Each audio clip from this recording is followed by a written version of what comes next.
Hello दोस्तों, नमस्कार। Kalyani IAS academy में आप सभी का हार्दिक स्वागत है। मित्रों, आज की इस वीडियो के अंतर्गत हम जलमंडल के अंतर्गत अर्थात ओशिनोग्राफी के अंतर्गत पढ़ने वाले हैं प्रवाल भित्तियों को। प्रवाल भित्तियां कितने प्रकार की होती हैं, इनका निर्माण कैसे होता है, इन सभी विषयों पर हम विस्तृत चर्चा करेंगे। साथ ही साथ हम महासागरीय धाराओं का भी अध्ययन करेंगे और जो विभिन्न महासागर हैं जैसे कि प्रशांत महासागर है, अटलांटिक महासागर है, हिंद महासागर है, इनमें होने वाले उच्चावच का भी हम अध्ययन करेंगे। और साथ ही साथ जो ज्वार भाटा की घटना होती हैं अर्थात महासागरीय जो ज्वार और भाटा उत्पन्न होते हैं उनका अध्ययन भी हम इसी वीडियो के अंतर्गत करेंगे। और इसी वीडियो के अंतर्गत हम जितनी भी चीजें जो ओशिनोग्राफी के अंतर्गत आती हैं, समुद्र विज्ञान या महासागरीय विज्ञान के अंतर्गत आती हैं, उन्हें हम कवर करने का प्रयास करेंगे। तो चलिए सबसे पहले हम समझने का प्रयास करते हैं कि प्रवाल भित्तियां क्या कहलाती हैं। तो ऐसी भित्तियां जो प्रवालों के द्वारा जन्म लेती हैं उन्हें प्रवाल भित्तियां कहते हैं। तो प्रवाल क्या होते हैं या मूंगा की चट्टान क्या होती हैं या भित्तियां क्या होती हैं। तो प्रवाल अर्थात मूंगा उष्णकटिबंधीय महासागर। अब आप सोच रहे होंगे उष्णकटिबंधीय महासागर क्या कहलाते हैं।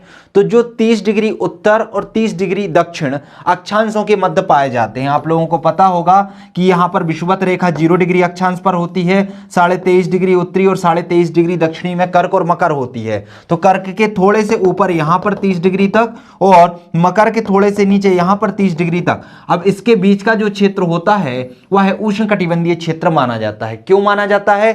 क्योंकि यहां पर सूर्य की किरणें सीधी पड़ती हैं, इसलिए क्षेत्र कहलाता है उष्णकटिबंधीय महासागर। बेसिकली कहलाता तो 23.5 डिग्री नॉर्थ से 23.5 डिग्री साउथ तक है, लेकिन इसका प्रभाव थोड़ा सा ऊपर बना रहने के कारण मूंगा की चट्टानें 30 डिग्री नॉर्थ से 30 डिग्री साउथ के मध्य पाई जाती हैं। तो ऐसा जीव प्रवाल क्या होता है कि जीव होता है जो उष्णकटिबंधीय महासागरों में पाया जाता है और मुख्यतः 30 डिग्री उत्तरी अक्षांशों से 30 डिग्री दक्षिणी अक्षांशों के मध्य इसका विकास होता है। इनका विकास अंततः महासागरीय चबूतरों पर होता है। मैंने आपको महासागरीय उच्चावच के विषय में पढ़ाया था और बताया था कि जब हम मग्न तट से मग्न ढाल से आगे बढ़ते हैं और यहां पर मैदान आता है तो मैदान में यहां पर क्या होते हैं, कुछ गोयाट हो जाते हैं, कुछ पर्वत बन जाते हैं। तो यहां पर जो महासागरीय चबूतरे होते हैं वहां पर इनका निर्माण होता है। तो ध्यान रखिए, तट के पास ढाल के यहां पर भी इनका निर्माण होता है। क्लियर हुआ? तो मुख्यतः कहां पर होता है, जो महासागरीय चबूतरे होते हैं उन पर इनका विकास होता है। जब मूंगा के खोल एक दूसरे के पास आते हैं तो यह एक चट्टान का रूप धारण कर लेते हैं जिसे मूंगा की चट्टान कहते हैं। देखिए, ये जो होता है एक प्रकार का जीव होता है जिसके ऊपर कैल्शियम की परत पाई जाती है, एक चूने की परत पाई जाती है। और जब ये मर जाते हैं तो इसका जो खोल होता है जिस पर चूने की परत होती है वह क्या होता है, आपने देखे होंगे शंख। शंख भी क्या होते हैं, इसमें भी एक जीव पाया जाता है जिसे मूंगा कहते हैं।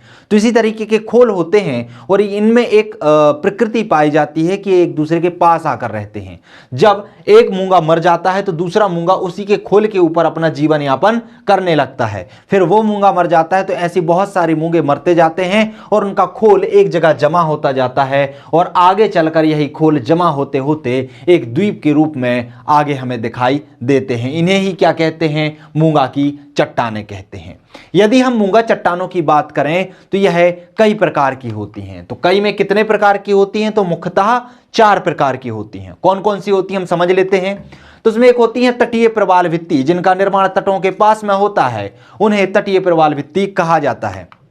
एक होती है बैरियर रीफ या अवरोधक प्रवाल भित्ति, अर्थात जिनका विकास समुद्र के बीच में आने वाले पर्वतों के चारों ओर होता है और यह अवरोध के रूप में दिखाई देती हैं, उन्हें बैरियर रीफ या अवरोधक प्रवाल भित्ति कहते हैं। एक होते हैं प्रवाल द्वीप या वलय या एटाल, अर्थात समुद्र के बीचों बीच कुछ इस तरीके के एटाल आ जाएं कि बीच में उनके पानी भरा हो या बीच में उनके द्वीप दिख रहा हो, तो वह प्रवाल द्वीप, वलय या एटॉल कहलाते हैं। एक होता है मूंगा द्वीप या मूंगा चट्टानें। जब मूंगा चट्टानें इस तरीके से दिखाई देने लगे कि वह उनका जो भाग है वो समुद्र के ऊपर आ जाए, अर्थात जब मूंगा के खोल जमते जाएं, एक दूसरे के ऊपर आते जाएं और वह इस तरीके से आ जाएं कि वह समुद्र सतह से ऊपर दिखाई देने लगे, तो उन्हें मूंगा द्वीप कहते हैं। इन्हें हम विस्तार से आगे जाके समझते हैं। सबसे पहले हम देख लेते हैं तटीय प्रवाल भित्ति को। तटीय प्रवाल भित्ति यह भित्ति महाद्वीपीय मग्न तट के पास होती है, जो छिछले स्थानों पर जमा होकर एक चट्टानी संरचना का निर्माण करती है। छिछले मतलब जो उथले स्थान होते हैं जहां पर गहराई कम होती है, यह वहां पर जमकर एक दूसरे के ऊपर जमकर और खोलों का निर्माण कर कर एक चट्टान का निर्माण कर देती है, जिसे तटीय प्रवाल भित्ति कहते हैं। तटीय प्रवाल भित्ति क्यों कहते हैं? क्योंकि इनका निर्माण महाद्वीपीय मग्न तट के करीब होता है। दूसरी होती है बैरियर रीफ या अवरोधक प्रवाल भित्ति। महाद्वीपीय जो मग्न तट है उससे कुछ दूरी पर अगर कोई पहाड़ी श्रृंखला फैली हो, उसके निकटवर्ती क्षेत्रों में मूंगा के क्रमिक जमा होने से एक विस्तृत क्षेत्र का जन्म होता है, जिसे बैरियर रीफ कहा जाता है। बैरियर रीफ इसलिए कहा जाता है क्योंकि यह अवरोध का काम करती है, इसलिए इसे अवरोधक प्रवाल भित्ति या बैरियर रीफ कहा जाता है। उदाहरण के लिए जो ग्रेट बैरियर रीफ है, जो ऑस्ट्रेलिया के पूर्वी भाग में लगभग 150 किलोमीटर चौड़ा और 200 किलोमीटर लंबाई तक फैला हुआ है, और इसका विस्तार कहां पर है? प्रशांत महासागर में है। तो ये क्या है? ग्रेट बैरियर रीफ है। ये एग्जाम में पूछ लिया जाता है। तो ग्रेट बैरियर रीफ का सबसे अच्छा उदाहरण क्या है? ग्रेट बैरियर रीफ, जो कहां पर पाया जाता है? ऑस्ट्रेलिया के पूर्वी तट पर पाया जाता है। प्रवाल द्वीप या वलय या एटॉल क्या होता है? ध्यान रखिए, कॉमा है यहां पर। तो प्रवाल द्वीप, वलय या एटॉल क्या होता है? तो यह एक अर्धवृत्ताकार रूप होता है। कैसा होता है? अर्धवृत्ताकार रूप। इस तरीके से बना होता है। आपने घोड़े की नाल तो देखी होगी, इस तरीके से होती है। तो इसी तरीके से इनका निर्माण होता है, और इनके बीच में किसका निर्माण हो जाता है? द्वीप का निर्माण हो जाता है, या फिर इनके बीच में जल भरा होता है। क्या भरा होता है? जल, अर्थात लेगून का निर्माण होता है। तो यह एक अर्धवृत्ताकार रूप है, अथवा घोड़े के नाल के खुर की आकृति की होती है, जिसके मध्य में अधिकांशतः जल भरा होता है। उन्हें क्या कहते हैं? एटॉल कहा जाता है। इनका निर्माण निर्माण की दृष्टि से ये महाद्वीपीय मग्न तट से दूर स्थित होते हैं। तो ध्यान रखिए, इनका निर्माण कहां पर होता है? महाद्वीपीय मग्न तट से दूरी की ओर होता है, अर्थात उनसे दूर इनका निर्माण होता है। उदाहरण के लिए एलिस द्वीप और फुनाफुटी जो द्वीप है, या फुनाफुटी जो एटॉल है, वह प्रवाल द्वीप वलय या एटॉल का उदाहरण है। एटॉल भी 3 प्रकार के होते हैं। कितने प्रकार के होते हैं? मुख्यतः 3 प्रकार के होते हैं। एक ऐसे एटॉल होते हैं जिनके मध्य में द्वीप नहीं होता, केवल प्रवाल वलय का निर्माण होता है, अर्थात इस तरीके का प्रवाल के वलय का निर्माण हो जाता है, बीच में द्वीप नहीं होते। दूसरे वे एटॉल होते हैं जिनके मध्य में द्वीप पाया जाता है, अर्थात इन्हीं के मध्य में किसका निर्माण हो जाता है? द्वीप का। और तीसरे प्रकार के ऐसे एटॉल होते हैं जिनके मध्य में द्वीप तो नहीं पाया जाता, परंतु बाद में जब सागरीय तरंगें इनमें प्रवेश करती हैं तो उनके द्वारा यहाँ पर द्वीपों का निर्माण कर दिया जाता है। तो इस तरीके से जो एटॉल होते हैं वह 3 प्रकार के होते हैं। एटॉल को थोड़ा सा अच्छे से पढ़ लीजिएगा, क्योंकि विगत वर्षों के पेपर में मुख्य परीक्षा में यह प्रश्न पूछा जा चुका है, आगे भी पूछे जाने की संभावना है। यह प्रश्न 3 नंबर और 5 नंबर दोनों ही तरीके से पूछा जा सकता है। बात कर लेते हैं मूंगा द्वीप की। मूंगा द्वीप क्या होते हैं? इस प्रकार के द्वीप तटवर्ती क्षेत्रों के बहुत दूर पाए जाते हैं, अर्थात तटों से थोड़ी सी दूर पाए जाते हैं।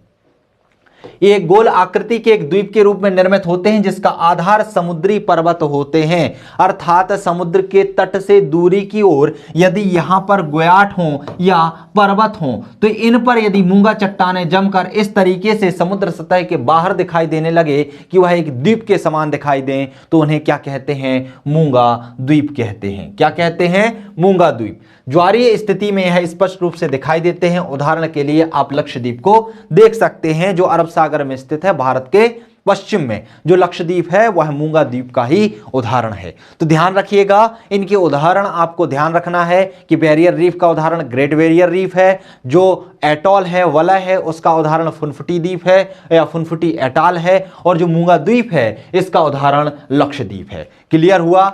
चलिए आगे बढ़ते हैं, और एक शब्दावली आती है जिसे कहते हैं प्रवाल विरंजक। जो आधुनिक समय है जिसमें पर्यावरण प्रदूषण की समस्या हमें देखने को मिल रही है, तो इसी समस्या से एक चीज आपके सामने आती है जिसे कहा जाता है प्रवाल विरंजक। अर्थात जो आपके प्रवाल द्वीप होते हैं, इनका विरंजन, इनका क्षरण होना क्या कहलाता है? प्रवाल विरंजक कहलाता है।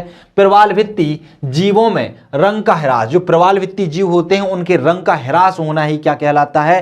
प्रवाल विरंजक कहलाता है। यही घटना को क्या कहते हैं? प्रवाल विरंजन की घटना कहा जाता है। इसका मुख्य कारण क्या होता है? समुद्री जल के तापमान में वृद्धि का होना। और समुद्री जल के तापमान में वृद्धि क्यों होती है? तो लवणों की मात्रा बढ़ जाने के कारण, प्रदूषण बढ़ जाने के कारण समुद्री जल का तापमान भी बढ़ जाता है। तो यह प्रश्न पूछा जाता है कि प्रवाल विरंजक का सबसे मुख्य कारण क्या है। अब उसमें आपके ऑप्शन बहुत सारे मिलेंगे, पर ऑप्शन में मिलेगा कि तापमान बढ़ जाना, ऑप्शन में मिलेगा कि समुद्री जल में जो घुलनशील पदार्थ हैं, अघुलनशील पदार्थ हैं, उनका मिल जाना, या समुद्री जल का प्रदूषित हो जाना। इस तरीके के ऑप्शन मिल सकते हैं, लेकिन उसमें सबसे सही आंसर क्या होता है? समुद्री जल के तापमान में वृद्धि। जैसे ही समुद्री जल का तापमान बढ़ रहा है, उस तापमान में वृद्धि के कारण जो प्रवालों का रंग है वह उड़ता जा रहा है, और इसी घटना को प्रवाल विरंजन की घटना कहा जाता है। तो क्लियर हुआ? तो ये जो द्वीप वगैरह हैं, जो एटॉल है, जो प्रवाल है, जो वलय है, इन सभी का अध्ययन हमने इस तरीके से किया। यह दीर्घ उत्तरीय में भी बन सकता है कि द्वीप के प्रवाल वलय कितने प्रकार के होते हैं, या मूंगा चट्टानें कितने प्रकार की होती हैं, या भित्ति कितने प्रकार की होती हैं, स्पष्ट कीजिए। तो आपको इस तरीके से इनको डील कर देना है। आगे बढ़ते हैं और अब हम बात कर लेते हैं कुछ महासागरों के अंतर्गत आने वाले उच्चवच। उसी में जो सबसे बड़ा महासागर है, जिसे प्रशांत महासागर कहते हैं, उसके नितल और उच्चवच का हम अध्ययन कर लेते हैं। प्रशांत महासागर पृथ्वी के लगभग 1/3 से अधिक भाग पर विस्तृत है। हमने पहले ही बताया था कि यह बहुत अधिक क्षेत्रफल में विस्तृत है। यदि हम इसकी स्थिति देखें प्रशांत महासागर की, तो प्रशांत महासागर के उत्तर में बेरिंग जलडमरू मध्य है। क्या है? बेरिंग जलडमरू मध्य है। दक्षिण में अंटार्कटिका महाद्वीप है, पश्चिम में एशिया महाद्वीप तथा ऑस्ट्रेलिया महाद्वीप है, और पूर्व में उत्तर तथा दक्षिण अमेरिका महाद्वीप है। तो इस तरीके से प्रशांत महासागर को की स्थिति चारों ओर से हमने देखी कि प्रशांत महासागर कहां पर स्थित है। जो आपका उत्तर अमेरिका है कुछ इस तरीके से आपको दिखाई देता है, फिर दक्षिण अमेरिका कुछ इस तरीके से होता है, फिर यहां पर आप देखेंगे इस तरीके से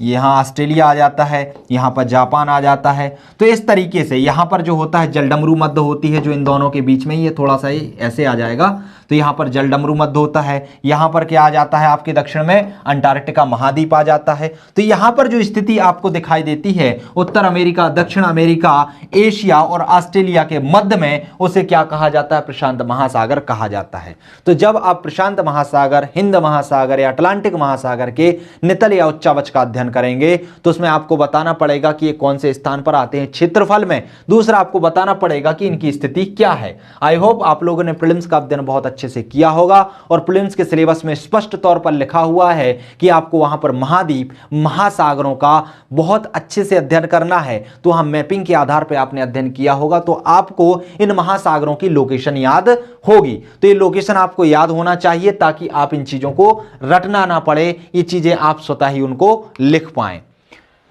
इसके दोनों तटों पर वलित पर्वतों की श्रृंखला पाई जाती है। वलित पर्वतों की श्रृंखला क्यों पाई जाती है? क्योंकि मैंने आपको बताया था कि प्रशांत महासागरीय प्लेट जब उत्तर अमेरिका प्लेट और दक्षिण अमेरिका प्लेट, यूरेशियाई प्लेट और इंडो ऑस्ट्रेलियाई प्लेट से टकराती है, तो इससे अभिसरण क्षेत्र की उत्पत्ति होती है। और अभिसरण क्षेत्र पर कौन से पर्वत बनते हैं? वलित पर्वत बनते हैं। तो इसीलिए यहां पर वलित पर्वत, जो फोल्ड माउंटेन होते हैं, उनकी श्रृंखला पाई जाती है। इसके मध्यवर्ती भाग में कटक नहीं पाए जाते। ध्यान रखिए, कटकों का निर्माण कहां पर होता है? तो मैंने आपको यह भी बताया था, जहां पर अपसरण क्षेत्र होता है, अर्थात दो चट्टानें एक दूसरे से दूरी की ओर जा रही होती हैं, तो बीच में भ्रंश बनता है, और भ्रंश में जो अंदर से लावा होता है, मैग्मा होता है, वह ऊपर आकर जम जाता है ज्वालामुखी के माध्यम से। तो वहां पर जो होते हैं कटकों का निर्माण होता है, या फिर प्रवालों के जमने से कटकों का निर्माण होता है। तो सबसे ज्यादा कटक कहां पर पाए जाएंगे? अटलांटिक महासागर में। क्यों? क्योंकि वहां पर उत्तर अमेरिका और दक्षिण अमेरिका पश्चिम की ओर खिसक रहे हैं, और अफ्रीका और यूरोप और अफ्रीका पूर्व की ओर खिसक रहे हैं, जिससे वहां पर भ्रंश का निर्माण हो रहा है। लेकिन ऐसी कोई घटना प्रशांत महासागर में ना होने के कारण यहां पर जो हैं बड़े बड़े कटक नहीं पाए जाते हैं, विस्तृत कटक नहीं पाए जाते। लेकिन फिर भी कुछ बिखरे हुए कटक यहां पर दिखाई देते हैं। इसमें छोटे बड़े द्वीप मिलकर करीब 20,000 द्वीप पाए जाते हैं। तो द्वीपों की संख्या कितनी है? लगभग 20,000 के करीब है। विश्व की सबसे गहरी गर्त, जिसे मेरियाना गर्त कहा जाता है, चैलेंजर गर्त कहा जाता है, वह यहीं पर पाई जाती है। और कितने मीटर गहरी है? तो 11,022 मीटर यह गहरी है। तो समझ में आया आपको इसके उच्चवच।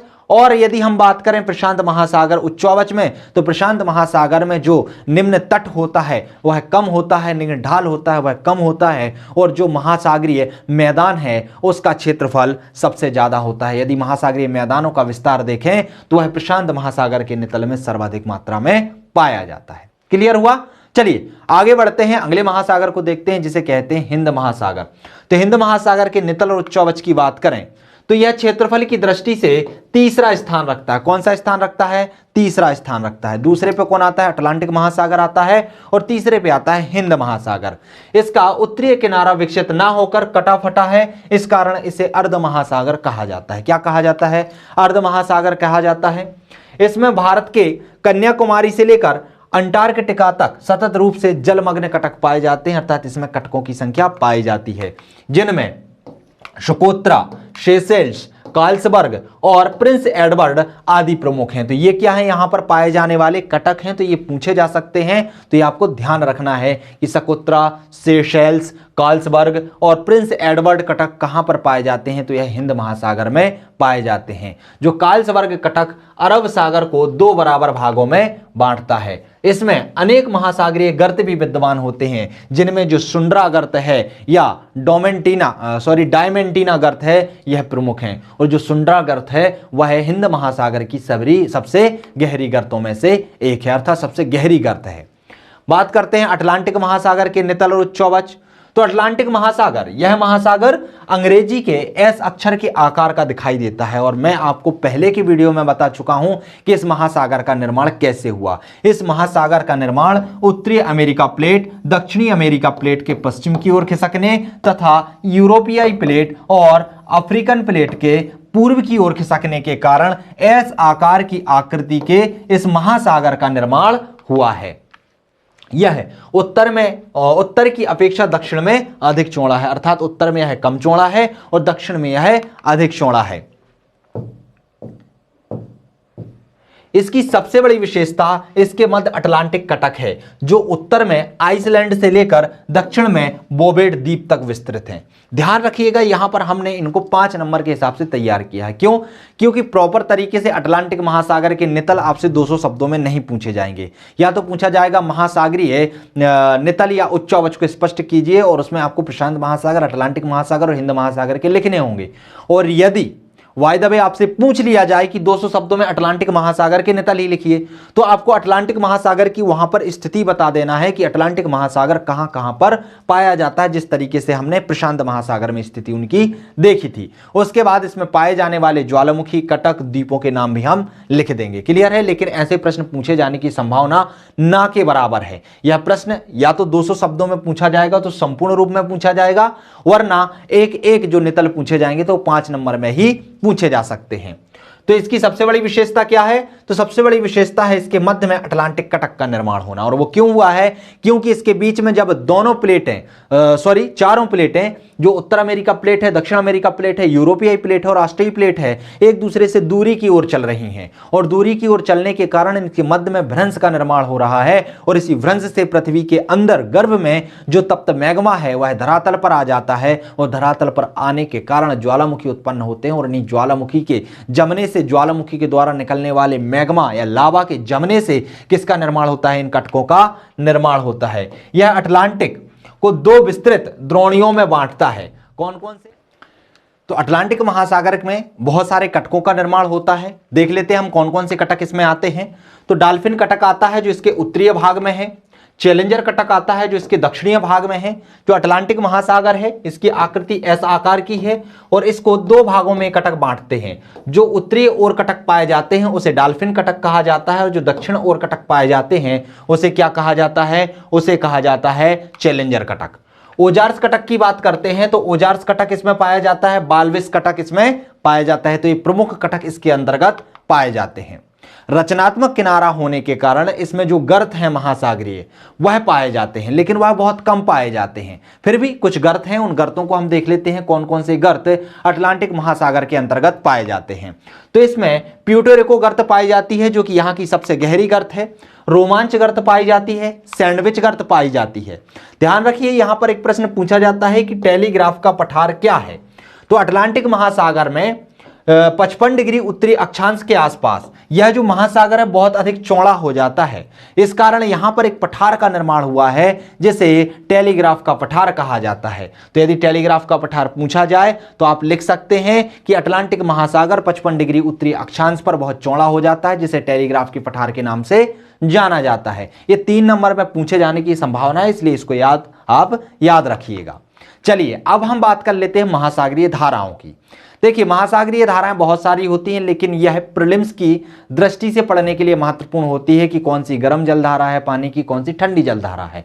लेकिन मुख्य परीक्षा की दृष्टि से जो चीजें महत्वपूर्ण है हम उनको समझने का प्रयास करेंगे कि मुख्य परीक्षा में जैसे परिभाषाएं पूछी जाती हैं 3-3 नंबर में, आपसे पूछ लिया जाएगा धारा क्या होती है, प्रवाह क्या होता है, स्ट्रीम क्या होती है। तो इन चीजों को हम समझने का प्रयास करते हैं। तो प्रवाह या ड्रिफ्ट क्या होता है? तो महासागरीय जल के ऊपर प्रवाहित होने वाली पवनों के कारणों से जब सागरीय जल आगे की दिशा में बढ़ता है तो उसे प्रवाह कहा जाता है। कोई भी जल आप देखते हैं, मान लीजिए तालाब में पानी भरा हुआ है और वहां पर आप देखते हैं कि जब हवा चलती है तो इस तरीके की कुछ धाराएं आपको दिखाई देती हैं। तो यही क्या होता है? प्रवाह होता है सागरीय जल का। यदि यह हवाओं के माध्यम से सागरीय जल आगे की ओर बढ़ने लगे तो उसे क्या कहा जाएगा?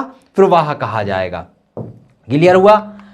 अब बात करते हैं धारा, करंट की। करंट क्या होता है? इसी का विस्तृत रूप होता है प्रवाह की तुलना में अधिक गति तथा एक निश्चित सीमा में गतिशील होने वाला महासागरीय जल की राशि क्या कहलाती है? धारा कहलाती है। अर्थात बहुत ज्यादा मात्रा में, बहुत अधिक गति में, एक निश्चित सीमा में एक गतिशील जल की जो राशि होती है उसे क्या कहेंगे हम? धारा और करंट कहते हैं। और धारा और करंट जो है इसी का बहुत बड़ा विस्तृत रूप होता है, उसे कहते हैं हम विशाल जल धारा या स्ट्रीम कहते हैं। धाराओं की अपेक्षा अत्यधिक गहराई तथा विस्तार के साथ नदियों की भांति प्रवाहित होने वाली विशाल सागरीय जल की राशि को क्या कहा जाता है? स्ट्रीम कहा जाता है। जैसे कि उदाहरण में हम देखते हैं गल्फ स्ट्रीम।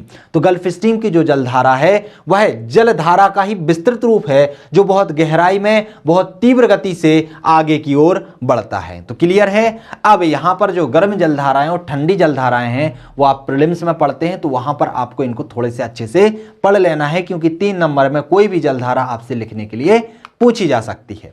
बात कर लेते हैं महासागरीय जलधाराओं का प्रभाव और महत्व, कि महासागरीय जो जलधाराएं हैं उनका क्या प्रभाव पड़ता है और इनका महत्व आखिर में क्या है।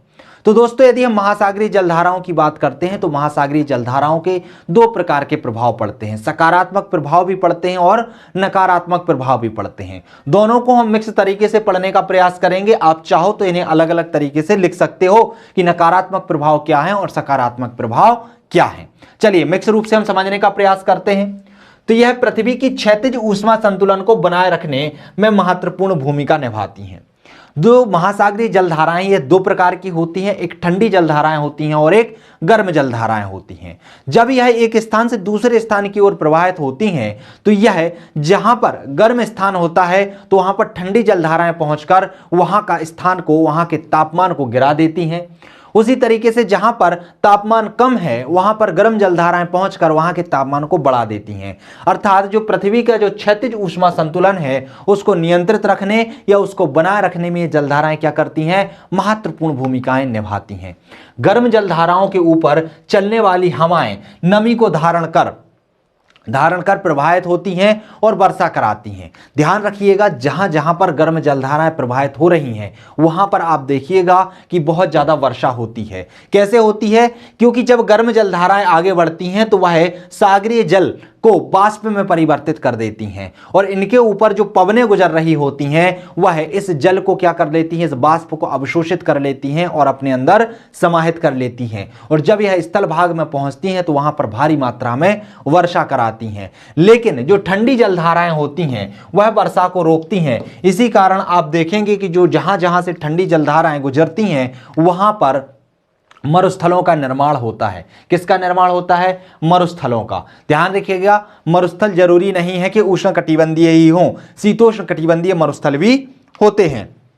उदाहरण में आप कालाहारी मरुस्थल देख सकते हैं। यहां पर बेंगुएला की ठंडी जलधारा गुजरती है और ठंडी जलधारा गुजरने के कारण यहां पर जो पवनें चलती हैं उनके पास जल धारण करने की क्षमता नहीं होती, जल नहीं होता, जिस कारण से वह वर्षा नहीं करा पाती, इसलिए यहां पर कालाहारी मरुस्थल का निर्माण होता है। उसी तरीके से यदि हम दक्षिण अमेरिका की बात करें तो वहां पर अटाकामा मरुस्थल का निर्माण हुआ है और उसका निर्माण किसके द्वारा हुआ है? पेरू की धारा का टकराने के कारण। जब पेरू की धारा यहां पर टकराती है तो यहां के तापमान को गिरा देती है, जिस कारण से यहां पर वर्षा नहीं हो पाती है, तापमान गिर जाता है और जो उच्च दाब का क्षेत्र बन जाता है और पवनें इसमें अपोजिट साइड चलने लगती हैं, जिस कारण से यहां पर वर्षा ना होने से यहां पर मरुस्थल का निर्माण होता है।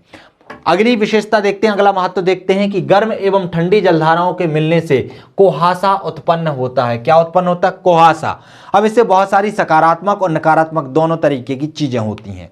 पहली, जलयानों के संचालन में अवरोध उत्पन्न होता है। जब बहुत ज्यादा कुहासा उत्पन्न हो जाता है तो जो जलयान चल रही होती हैं, बड़ी बड़ी जहाजें यहां से गुजर रही होती हैं, तो उन्हें आगे का मार्ग दिखाई नहीं देता है, जिस कारण से उनके संचालन में अवरोध उत्पन्न होता है, उनमें बहुत दिक्कतों का उन्हें सामना करना होता है। कई तरह के प्लैंकटनों की उत्पत्ति होती है। जहां पर भी गर्म और ठंडी जलधाराएं टकराती हैं वहां पर एक तरीके के प्लैंकटनों का जन्म होता है, एक तरीके की घास का जन्म होता है, जिसे खाने के लिए मछलियां आती हैं और यहां पर मत्स्य ग्रहण के क्षेत्र निर्मित किए जाते हैं।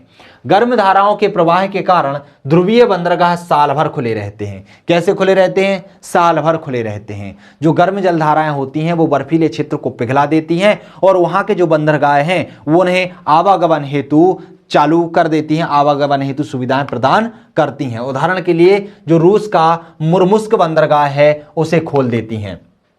महासागरीय धाराएं हिमशैल बहाकर लाती हैं, जिससे महासागरों में पीने योग्य जल उपलब्ध हो जाता है। जो ठंडी जलधाराएं कहां से चलती हैं? हिमवर्ती क्षेत्रों से या ध्रुवों से चलती हैं। जब ये ध्रुवों से नीचे की ओर आती हैं तो अपने साथ बड़े बड़े हिमशैल खंडों को लेके भी आती हैं। चूंकि महासागर का जल खारा होता है और इसमें पीने के पानी की सुविधा नहीं होती, लेकिन इन हिमशैल खंडों के द्वारा समुद्र के बीच में भी, महासागर के बीच में भी हमें पीने योग्य जल उपलब्ध हो जाता है। एक इनका नुकसान भी होता है, ये जब बड़े बड़े हिमशैल खंड यहां पर आ जाते हैं और यदि यहां पर कोई गर्म जलधारा भी टकरा रही है और कुहासे का जन्म हो रहा है तो जो बड़ी बड़ी जहाजें चलती हैं उन्हें आगे का रास्ता दिखता नहीं है और इन हिमशैल खंडों से टकरा जाने के कारण वह क्षतिग्रस्त हो जाती हैं। उदाहरण में आप टाइटैनिक जहाज का ले सकते हैं। टाइटैनिक जहाज में क्या हुआ था? टाइटैनिक जहाज जब यहां से गुजर रही थी तो वहां पर कुहासा बहुत ज्यादा था, सामने का दिखाई नहीं दे रहा था और वहीं पर एक बड़ा हिमशैल खंड अचानक से आ जाता है और वह जो उसका जो नाविक होता है, जो उसे चला रहा होता है जहाज को, वह उसे सही तरीके से मोड़ नहीं पाता और वह उस हिमशैल खंड से टकरा जाती है, जिस कारण से वह नाव, जो जहाज है, जो टाइटैनिक जहाज है, वह टूट जाती है। यह विशाल महामार्ग की भांति भी कार्य करता है, जिसका अनुसरण करते हुए जलयान चलाए जाते हैं या जलयान का कार्यक्रम संचालित किया जाता है। क्लियर है? तो इस तरीके से हम इसकी विशेषताओं को लिख सकते हैं, इसके महत्व को लिख सकते हैं। अब बात कर लेते हैं महासागरीय ज्वार की। महासागरीय ज्वार क्या कहलाता है? ओशियन टाइड क्या कहलाता है? तो ध्यान रखिए, ज्वार दो रूप में आता है, एक ज्वार और भाटा के रूप में। जब महासागरीय जलधाराएं ऊपर उठते हुए आगे की ओर बढ़ती हैं तो उन्हें ज्वार कहते हैं और जब यह नीचे घटती हुई पीछे की ओर चलती हैं तो इसे भाटा कहा जाता है। तो ज्वार और भाटा क्या होता है? सूर्य तथा चंद्रमा की आकर्षण शक्ति के कारण सागरीय जल के ऊपर उठने तथा नीचे गिरने को ज्वार भाटा कहा जाता है। इसमें उत्पन्न तरंगों को ज्वारीय तरंगें कहा जाता है। महासागरीय गतियों में इनका महत्व अत्यधिक होता है, क्योंकि महासागरों में जब आप नाव का संचालन कर रहे होते हैं तो उनमें नाव को आगे बढ़ाने में इनकी बहुत महत्वपूर्ण भूमिका होती है। सागरीय जल के ऊपर उठने को ज्वार और नीचे गिरकर पीछे चलने को भाटा कहा जाता है। और ध्यान रखिएगा, ये उत्पन्न कैसे होते हैं? तो सूर्य और चंद्रमा की आकर्षण शक्तियों के कारण यह उत्पन्न होते हैं। किसके द्वारा? सूर्य और चंद्रमा की आकर्षण शक्तियों के कारण। तो ये चीज आपको ध्यान रखना है। अब एक शब्दावली आपसे 3 नंबर में पूछी जा सकती है कि उपभू ज्वार और अपभू ज्वार क्या होता है? तो ये 3 नंबर में पिछले विगत वर्षों में पूछा जा चुका है, 2 बार पूछा जा चुका है, आगे भी पूछे जाने की संभावना है। उपभू ज्वार अकेला भी पूछा जा सकता है और दोनों में अंतर 5 नंबर में भी पूछा जा सकता है। तो उपभू ज्वार क्या होता है? जब चंद्रमा की पृथ्वी से निकटता होती है, अर्थात जब पृथ्वी और चंद्रमा पास पास होते हैं। अब आप सोच रहे हो कि सर पृथ्वी और चंद्रमा पास पास कैसे होंगे? तो दोस्तों मैं आपको बता दूं कि यहां पर जो पृथ्वी है, पृथ्वी का चक्कर चंद्रमा दीर्घवृत्ताकार कक्षा में लगा रहा है। जब वह दीर्घवृत्ताकार कक्षा में लगाता है तो एक सिचुएशन ऐसी आती है जब वह उसके बहुत करीब होता है, और एक सिचुएशन ऐसी आती है जब वह उसके बहुत दूर होता है। तो जब वह उसके बहुत करीब होता है तो उस समय चंद्रमा की आकर्षण शक्ति बहुत ज्यादा लग रही होती है, और बहुत ज्यादा लगने के कारण जो सामान्य ज्वार है उस ज्वार की अपेक्षा 20% अधिक ऊंचे ज्वार उत्पन्न होते हैं, उन्हें उपभू ज्वार कहा जाता है। क्या कहा जाता है? उपभू ज्वार कहा जाता है। अपभू ज्वार क्या होता है? तो जब पृथ्वी की चंद्रमा से दूरी अधिक होती है, जब चंद्रमा की पृथ्वी से अधिकतम दूरी होती है तो आकर्षण बल कम लगता है, और कम लगने के कारण निम्न ज्वार उत्पन्न होते हैं। जो सामान्य ज्वार आ रहे होते हैं उससे 20% कम, 20% कम जो ज्वार और भाटा उत्पन्न होते हैं, उसे क्या कहा जाता है? अपभू ज्वार कहा जाता है। तो ये आपको ध्यान रखना है। उप मतलब उपस्थित होता है, पास में रहेगा। अप मतलब अनुपस्थित होता है, मतलब दूर रहेगा। क्लियर है? यदि आप सरस्वती शिशु मंदिर में पढ़े हैं तो आपको उपस्थित और अनुपस्थित का मतलब पता होगा। अब हम समझ लेते हैं सिजगी की स्थिति। सिजगी की स्थिति क्या होती है? तो दोस्तों मैं आपको बता दूं यहां पर कि जो सूर्य है, आपको पता है कि जो हमारी पृथ्वी है उसको प्रकाश कहां से मिलता है? सूर्य से मिलता है। तो जब सूर्य, चंद्रमा और पृथ्वी, ध्यान रखिए यहां पर भी चंद्रमा हो सकता है, आगे भी चंद्रमा हो सकता है, क्योंकि यह क्या कर रहा है? पृथ्वी की परिक्रमा कर रहा है। तो जब सूर्य, चंद्रमा, पृथ्वी एक सीधी रेखा में होते हैं तो उस सिचुएशन को क्या कहा जाता है? उस सिचुएशन को कहा जाता है सिजगी की स्थिति। क्लियर है? सिजगी समझ में आया कि सिजगी क्या कहलाता है? जब सूर्य, पृथ्वी और चंद्रमा एक सीधी रेखा में होते हैं तो उसे सिजगी की स्थिति कहा जाता है। जब सूर्य, पृथ्वी, चंद्रमा एक सीधी रेखा में होते हैं तो उनकी सम्मिलित शक्ति के परिणाम स्वरूप दीर्घ ज्वार उत्पन्न होते हैं। और हमने ये भी देखा है कि जो ज्वार और भाटा उत्पन्न होते हैं, ज्वार उत्पन्न होते हैं, वह सूर्य और चंद्रमा की आकर्षण शक्ति के कारण होते हैं। और जब ये दोनों एक ही सीधी रेखा में आ जाएंगे तो दोनों की आकर्षण शक्ति मिल जाएगी, और मिल जाने के कारण एकदम दीर्घ ज्वार उत्पन्न होंगे। कैसे ज्वार उत्पन्न होंगे? दीर्घ, अर्थात बड़े ज्वार उत्पन्न होंगे।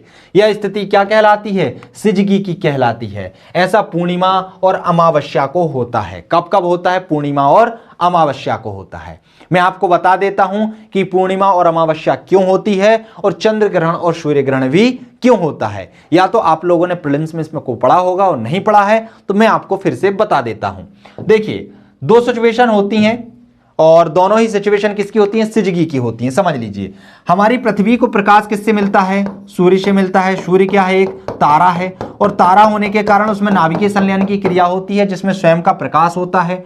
और हमारी पृथ्वी जो है वो क्या है? ग्रह है जिसके पास स्वयं का प्रकाश नहीं है, और वह प्रकाश किससे प्राप्त करती है? सूर्य से प्राप्त करती है। इस तरीके से सूर्य का प्रकाश प्राप्त होता है। लेकिन हमें यह भी पता है कि हमारी पृथ्वी का एक उपग्रह है जिसे क्या कहा जाता है? चंद्रमा कहा जाता है, जो कि पृथ्वी का इस तरीके से दीर्घवृत्ताकार कक्षा में क्या कर रहा है? परिक्रमा कर रहा है। क्या कर रहा है? परिक्रमा कर रहा है। तो 2 सिचुएशन हो सकती है, या तो चंद्रमा पीछे रहेगा, इधर रहेगा, इधर रहेगा, या फिर इधर रहेगा। 4 सिचुएशन हो सकती हैं। अब समझ लीजिए कि चांद यदि परिक्रमा करते हुए इधर आ गया, कहां पर आ गया? जस्ट सामने आ गया। इधर सामने आएगा तो आप देखिएगा कि सूर्य का प्रकाश कहां पर पड़ रहा है? चांद पर पड़ रहा है, लेकिन किस वाले भाग पर? इस वाले भाग पर। और इस तरीके से चांद से टकराने के बाद यह प्रकाश सीधे निकल जाता है और इसका प्रकाश पृथ्वी पर नहीं पड़ता। और जब हम यहां पर उपस्थित होंगे तो हमें यहां पर क्या दिखाई देगी? छांव वाला भाग दिखाई देगा, अर्थात हमें लगेगा कि अमावस का समय चल रहा है। क्यों? क्योंकि चांद का हमें इस तरफ वाला भाग दिखाई नहीं देगा। और जैसे ये सामने आ जाता है तो सूर्य का प्रकाश भी पृथ्वी तक नहीं पहुंच पाता, जिस कारण से हमें ऐसा लगता है कि चांद सूर्य को कोई ढकते हुए जा रहा है, जिस स्थिति को हम क्या कहते हैं? सूर्य ग्रहण कहते हैं। कब होती है? अमावस के टाइम पर होती है। फिर अब सूर्य चंद्रमा परिक्रमा करते हुए मान लीजिए पीछे चला गया। अब जब पीछे चला जाता है तो चांद भी क्या है, उपग्रह है जिसके पास स्वयं का प्रकाश नहीं होता, लेकिन जब चांद यहां पर होता है तो उस पर सूर्य का प्रकाश तो पड़ रहा होता है, चांद हमें पूरा दिखाई देता है। लेकिन जैसे ही वो धीरे धीरे पृथ्वी के पीछे पृथ्वी की छांव वाले क्षेत्र में आने लगता है तो उस पर सूर्य का प्रकाश पड़ना कम हो जाता है। जब यहां पर होता है तो पूरा दिखाई देता है, जिसे हम अमावस्या की रात कहते हैं, जब हमें पूरा चांद दिखाई देता है। लेकिन जैसे जैसे ये पीछे की ओर जाता है तो चांद हमें दिखना बंद हो जाता है, जिसे हम चंद्र ग्रहण कहते हैं। इसलिए कहा जाता है कि जो चंद्र ग्रहण है वह हमेशा कब आता है, हमेशा पूर्णिमा के दिन ही आता है। ध्यान रखिएगा, हर पूर्णिमा को अमावस्या नहीं आता, हर पूर्णिमा को चंद्र ग्रहण नहीं होता और हर अमावस्या को सूर्य ग्रहण नहीं होता। लेकिन जब भी चंद्र ग्रहण होगा वह रात पूर्णिमा की होगी और जब भी सूर्य ग्रहण होगा वह दिन अमावस्या का होगा। क्लियर हुआ? अब यहां पर दिन ही होता है क्योंकि सूर्य हमें दिन में दिखाई देता है और यहां पर रात होती है क्योंकि चांद हमें रात में दिखाई देता है। क्लियर हुआ? अब देखिए कि जब ये तीनों एक ही रेखा में हो, सिजगी की स्थिति में हो, तो यहां पर क्या हो रहा है, सूर्य का और चंद्रमा का आकर्षण शक्ति दोनों की एक तरफ हो जाती है, जिससे यहां पर क्या होंगे, दीर्घ ज्वार उत्पन्न होंगे। ध्यान रखिएगा, जैसे ही यहां पर ये आकर्षण शक्ति के द्वारा खींच रहे होंगे तो पीछे अपकेंद्रीय बल भी लग रहा होगा, तो इसके पीछे और पृथ्वी अपना संतुलन बनाए रखने के लिए अपकेंद्रीय बल लगाती है, जिससे इसकी दूसरी ओर भी क्या होते हैं, दीर्घ ज्वार उत्पन्न होते हैं। जब चांद यहां पर आ जाता है तो यहां पर यह आकर्षण शक्ति लगाएगा और यहां पर सूर्य आकर्षण शक्ति लगाएगा, जिससे भी दीर्घ ज्वार की स्थिति उत्पन्न होती है। लेकिन जब कभी इनकी सिचुएशन 90 डिग्री की बनती है, अर्थात शुक्ल पक्ष और कृष्ण पक्ष की बनती है, तो उस सिचुएशन में इनका जो गुरुत्वाकर्षण शक्ति है वह कम हो जाती है, बढ़ जाती है, जिस कारण से निम्न ज्वार उत्पन्न होते हैं। क्लियर हुआ? पूरी कहानी आपको समझ में आई? चलिए आगे बढ़ते हैं और हम इस टॉपिक को समझने का प्रयास करते हैं। यह स्थिति सिजगी की कहलाती है। ऐसा पूर्णिमा और अमावस्या को होता है। महासागरीय जल का उच्चतर वार्षिक तापांतर अगस्त में एवं न्यूनतम तापमान कब होता है, फरवरी में होता है। आपको ध्यान रखना है, कहां, महासागरीय जल का, स्थल की बात नहीं चल रही। महासागरीय जल का सबसे उच्चतर वार्षिक तापक्रम कब अंकित किया जाता है, अगस्त माह में, और न्यूनतम कब किया जाता है, फरवरी माह में। ज्वार और भाटा की उत्पत्ति कैसे होती है, मैंने अभी आपको बता दिया। पृथ्वी पर 24 घंटे में प्रत्येक स्थान पर 2 बार ज्वार भाटा आता है, 2 बार, है ना, प्रत्येक स्थान पर आता है। अब वो कहां कहां आएगा, तो एक तो दीर्घ ज्वार उत्पन्न होंगे और एक निम्न ज्वार उत्पन्न होंगे। दीर्घ ज्वार कब होंगे, सिजगी की स्थिति, जब ये तीनों एक ही रेखा में हों, और निम्न ज्वार कब उत्पन्न होंगे, जब यह 90 डिग्री पर हो, इस तरीके का कोण बना रहे हो, 90 डिग्री का कोण बना रहे हो। क्लियर है? तो इस तरीके से सिजगी की स्थिति में दीर्घ ज्वार उत्पन्न होंगे और निम्न ज्वार कब उत्पन्न होंगे, जब यह शुक्ल पक्ष और कृष्ण पक्ष की अवस्था होगी। डिटेल में मैं अभी जस्ट पहले आपको बता चुका हूं।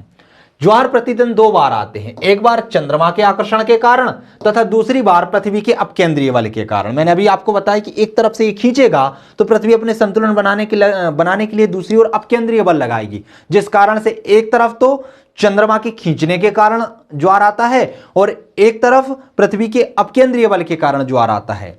दीर्घ ज्वार सामान्य ज्वार से 20% ऊंचा होता है और निम्न ज्वार सामान्य ज्वार से 20% कैसा, प्रतिशत नीचा होता है। ठीक है, प्रतिशत नीचा होता है। सामान्यतः प्रत्येक स्थान पर 12 घंटे के बाद ज्वार आना चाहिए, क्योंकि पृथ्वी तो लगातार 24 घंटे में एक पूरा चक्कर लगा रही है, तो 12 घंटे में एक ज्वार आना चाहिए। परंतु चंद्रमा की पृथ्वी की सापेक्ष गति के कारण 26 मिनट देरी से ज्वार आता है। क्यों आता है?